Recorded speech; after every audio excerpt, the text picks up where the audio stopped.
let's do this ridiculous one of copy this habit. Okay, so let's see here. From renter to owner in 32 days. They really are dream workers. Gotta have the commercials. Brush your teeth in 30 seconds with this incredible $89 device. This is an extremely high-tech, $600 professional tooth. Breaking Bad has one of the best character transformations in TV history. We watch Walter White go from a weak-looking pushover to a powerful presence who commands respect. A guy opens his door and gets shot, and you think that of me? No. I am the one who knocks. While you definitely don't want to be... If you haven't seen this show, it's an addicting show. I waited a very long time to watch it because I knew it was very good. And I've kind of come to realize that TV has become so engrossingly addicting that I tend to stay away from TV as much as possible. But I did watch the show, and it was pretty good. Walt in every way. There are 4 habits you can learn from him to... Good in the sense of entertaining, but not necessarily good as in I approve of the show by any stretch of the imagination. Or that it's realistic, or that you should necessarily learn anything from it. So we'll see. We'll see what they have to say. And feel extremely confident in any situation. You're goddamn right. And even though Breaking Bad is a scripted TV show, all the psychology covered in today's video will apply to your actual life. Yeah, scripted TV show. Walt did to stop looking weak was learn to project confidence with his body language. We see this for the first time when he stands up to a guy who's bullying his disabled son. I'll mess you up, man. Well, you'll have one shot. You better make it good. Huh? What are you waiting for your girlfriends? You better go. You better go. Take it. Take your shot. Even though the odds are against him, he projects that he's confident he's going to win. But be careful here. This is an area where you don't want to blindly copy Walt. You won't command respect by starting fights or taunting people. You'll just seem like a jerk. And you might get your ass kicked. What you can learn from Walt is his eye contact during conflict. Walt projects massive confidence because in high pressure situations, he holds eye contact. If you think that I am capable of doing this. Walt seems to have a pretty clear rule for eye contact during conflict. Don't break first. Here's an example. Stay out of my territory. Now, there's nuance to this. If you never break eye contact during conflict, you risk creating more hostility. In real life, any of these situations could easily result in you getting badly hurt. This is why most people make submissive eye contact, often breaking to look down, because they fear conflict. Walt originally had submissive eye contact, and you'll notice it gives you a very different impression of who he is. What's she talking about? Walt? If you want to diffuse tension without looking weak or creating more hostility, hold eye contact for 3 to 4 seconds and then break to the side instead of down. Beyond eye contact, actor Bryan Cranston has actually gone on record saying there was one small physical change he made to transform the impression you get of Walt. He simply stood with his shoulders back and his chest out. It seems like a small change, but those little tweaks to eye contact and posture give you a much more powerful presence. Beyond body language, you can also command more respect by changing how you speak. Part of what makes Walt look nervous early on is when he speaks very quickly. Like here, when he's nervous, he'll get caught by his wife. Ditch it, man. Calling sick. Listen, that is just not going to work for me. I'm not interested in that at all. And I would appreciate it if you... I don't know if I take... see, so the eye contact, I would definitely say that eye contact is... There is a lot to eye contact, but I don't know if I would, I'm not really going into depth about this, but I would say eye contact has more to do with focus than anything else. And it's also probably more indicative of your intent. But dominating any social situation, this is just not true. To some extent it is true, but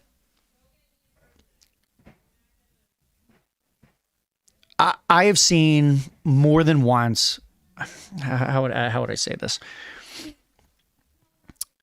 Sometimes the big dog in the room ain't even looking at anybody in the room.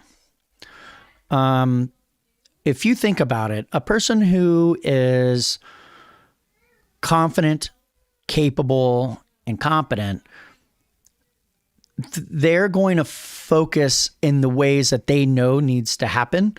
And in this case, they're talking about Breaking Bad, these hostile situations. Perhaps what they're saying is true, but how to dominate any social situation. Okay, well, now what if it's not a hostile situation? Should you be looking eye contact? I would say eye contact is highly aggressive. Oftentimes in like for example, in a meeting, yeah, you might look at people and like, direct the attention, but it might be a different kind of meeting where you're really trying to mull things. You're trying to think things over. I can tell you right now, if you're thinking, you don't think with your eyeballs. You actually focus, you put kind of limelight and intention on people. You put a spotlight on people when you use their eyeballs. But that doesn't mean you think. So if you're in a situation and you're thinking, you might do one of these numbers.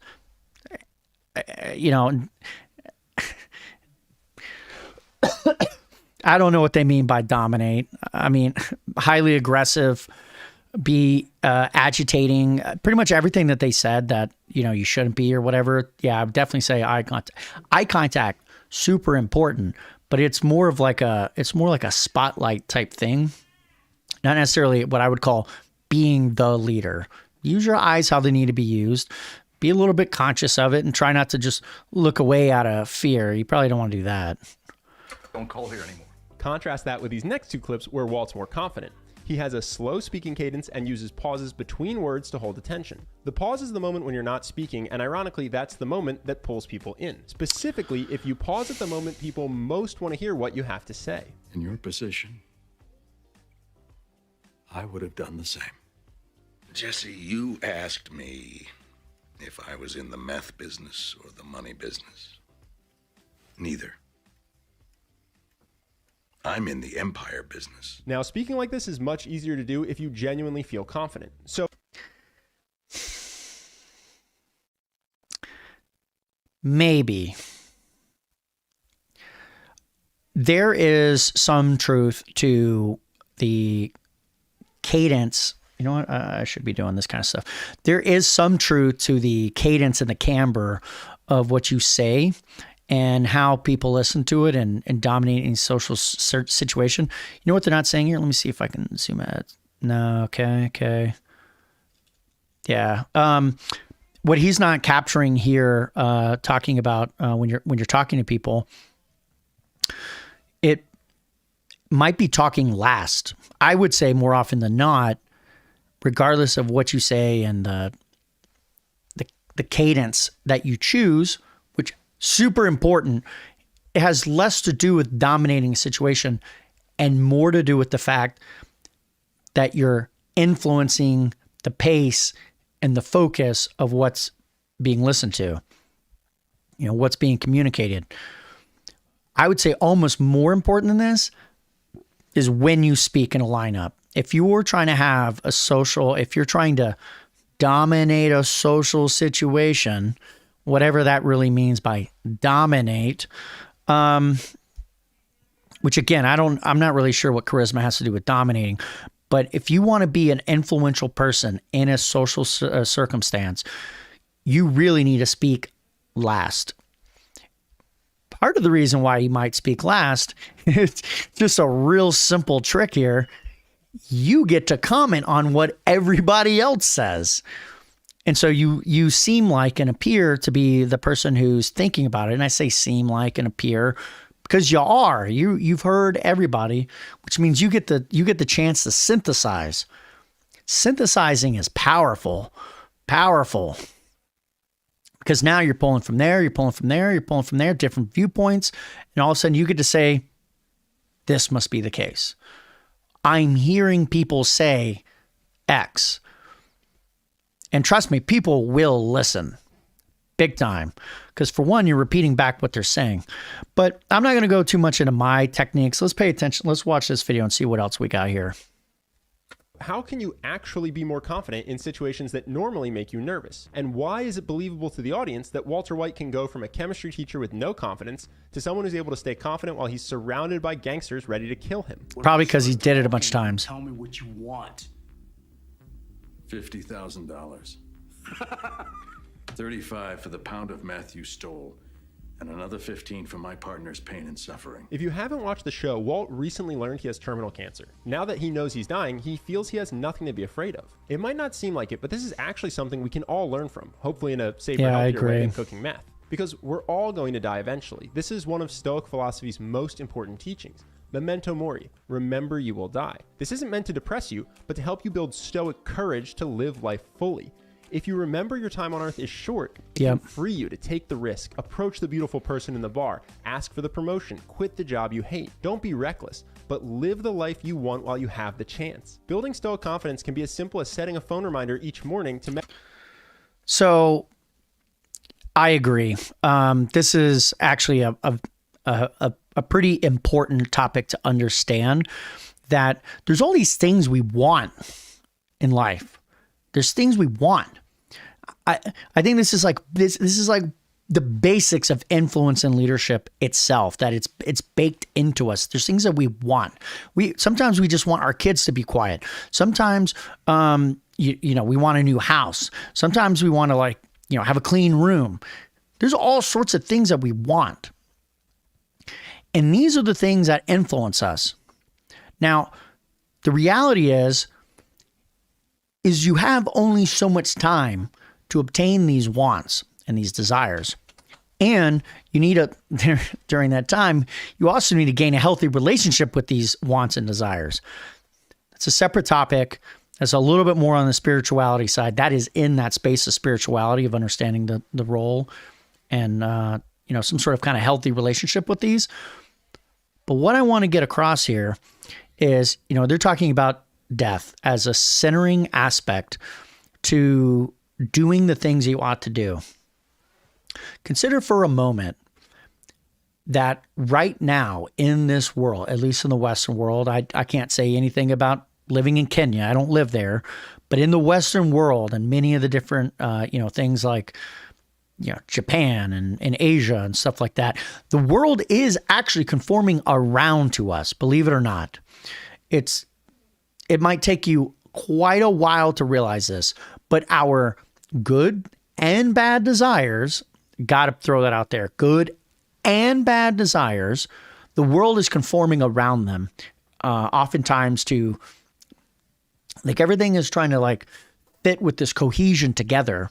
And the world is bending around to these things, to each one of us. And the reality is, if you are dumbing down your desires, or you are amplifying your negative wants and desires up, you're gonna get those things. I mean, there's a saying out there. If you read the Gospels, it makes it very crystal clear that how would I want to say this? I'm not the best with memorizing quotes, but in the Gospels, it's made clear that, knock and it shall be opened unto you. If you push out there, if you actually push these things, the door will open. These things will happen. And, this is multi-thousand-year-old sage knowledge. And isn't it, not going to be open unto you, ask and you shall be given. Sorry if you're much more intelligent with the Bible than I am, but there's something truly baked into our reality about this. And I know I'm going long-winded about this, but the reality that they're trying to point out here is you should go towards the actual things that you want. You should go towards them. And you should make them known and project them out there, because then they can happen. If you dumb those down, if you water those things down, you will get the watered down version of them, which is the compromisey things. Here's a great quote for you.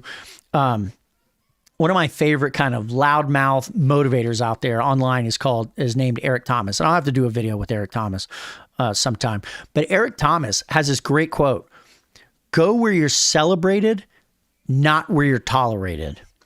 And what that means, it's just like what they're showing here in this video. You need to go to places where the things that you want and desire in life, people are like, yeah, that's awesome. And if you're not there, you need to go there. If you try to make where you're at conform around those things, and it's not like the environment, I know I said that the environment will kind of curve around it. depending on the distance and depending on how much energy you put out towards it. But there are places out there that are more welcoming of your ideas and who you are.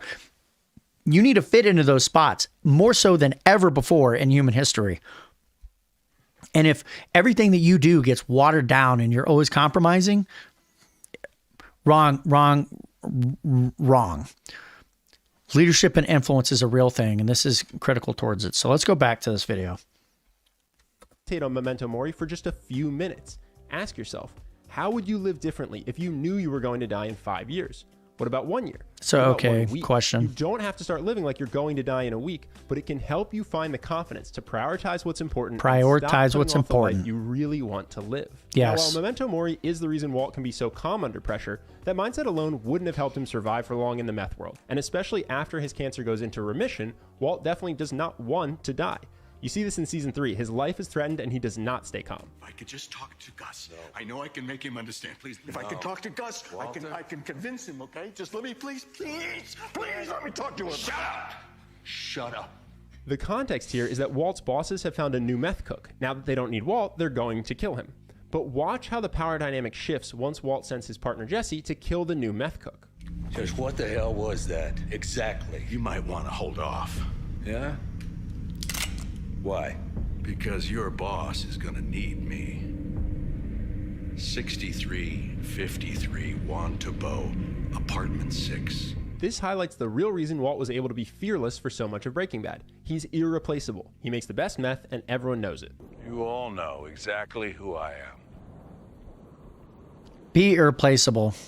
Great advice. I don't care what it is. Has nothing to do. I don't know if it's anything to do with social situations, but just important. And his irreplaceable skill that give him power and respect in almost every situation. And while Breaking Bad is a fictional show, that dynamic is very real. If your employer or clients think you're irreplaceable, they'll do anything to keep you. This is true in a romantic partnership as well. The frustrating part for many people is what actually makes someone irreplaceable. It often doesn't seem fair. The hardest worker doesn't always get promoted, and the nicest person doesn't always get the most dates. That's because for most people, getting what you want in life is actually a mix of two things: your ability and your ability to make people like you and respect you. That's the power of charisma. When you have it, the world suddenly opens up for you. If that's something you want, you may like our program, Charisma University. Okay, now I gotta pause it. Okay.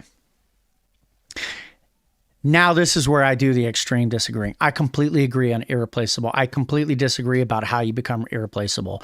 The person who works the hardest doesn't get it. Nonsense. Absolute nonsense.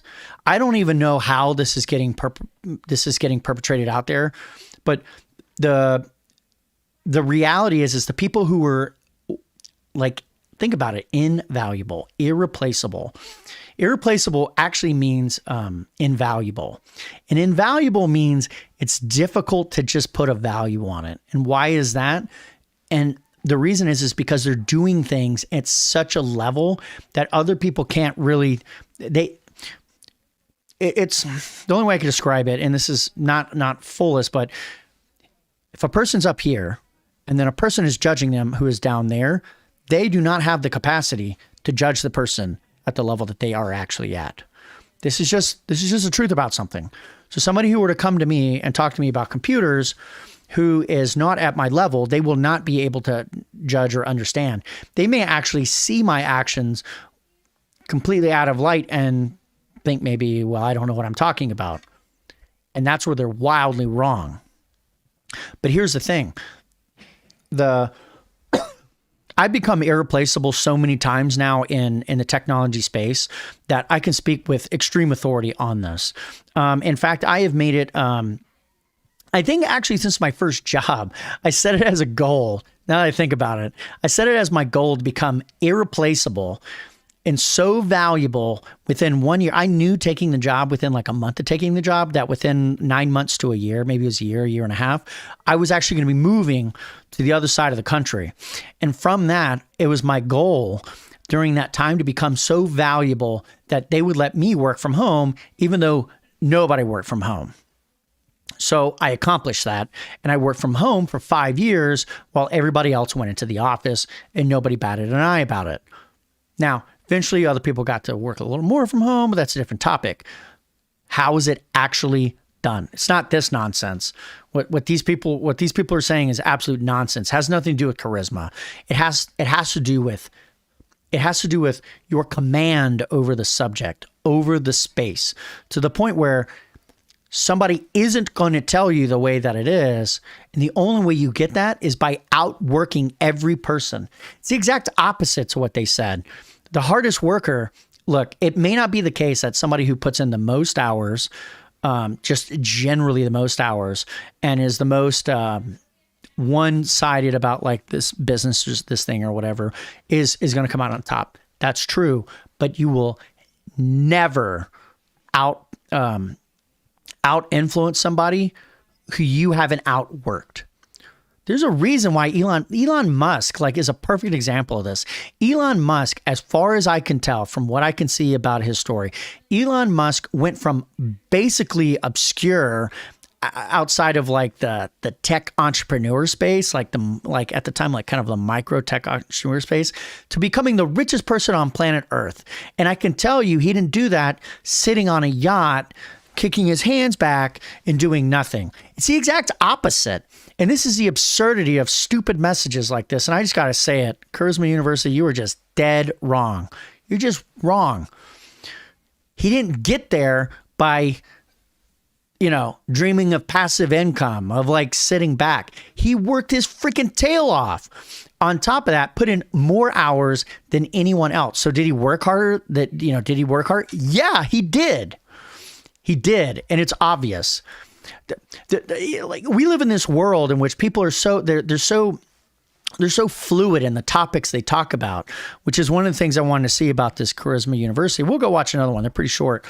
People are so fluid in these topics that they talk about that they seemingly can't tell when somebody is.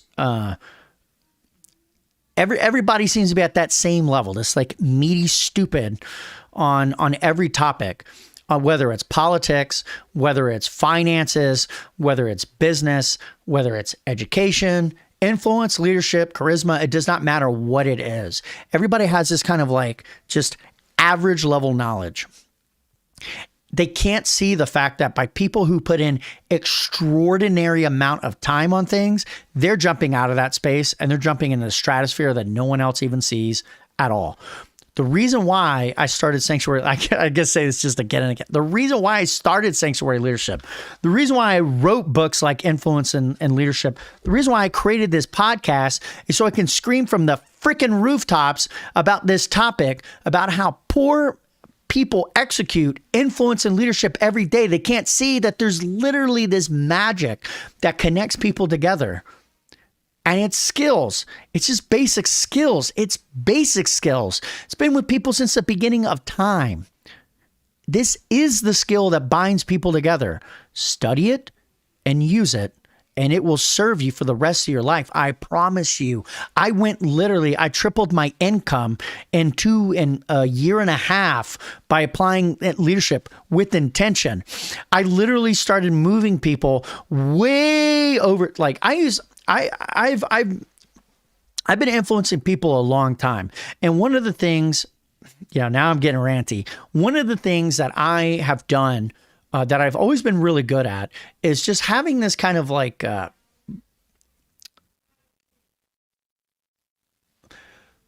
I've had this ability to shatter this mental barrier that connects me to other people.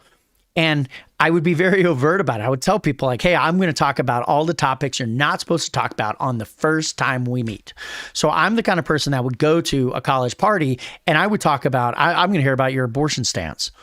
Not because I care about abortion. I just want to break that topic so that I could talk to you about real topics, because abortion is not a real topic. I'm sorry. All these people who are like waving flags about abortion, dude, these are not real topics. These are the kind of topics, literally, if it's something that is served up in a freshman college classroom, not a real topic. This is not a real topic. Why people are so average and the averages keep getting worse, that's a real topic. The reason why I say it's not a real topic is these are the things that people will tell you. They'll tell you. They're not going to get real deep. You know what's a real topic? The fact that somebody is performing at like 40% of their capability because they have their mind stuck on the fact that family at home is doing ill at health. That's a real topic. Abortion. It's not a real topic. Real topic is these topics. These are the topics that actually impact people. And trust me, that getting to that topic on a first conversation, that is hard. Talking about all these topics that most people talk about are easy to do. If it can be done on Joe Rogan on the first go around, it's not a real topic. And I mention this because seeing this barrier and trying to shatter it allows me to get in there. Now, I've been doing that for a long time, but it was not until I started taking a leadership mind and seeing like kind of the giant world of leadership that all of a sudden I started seeing like how to become invaluable.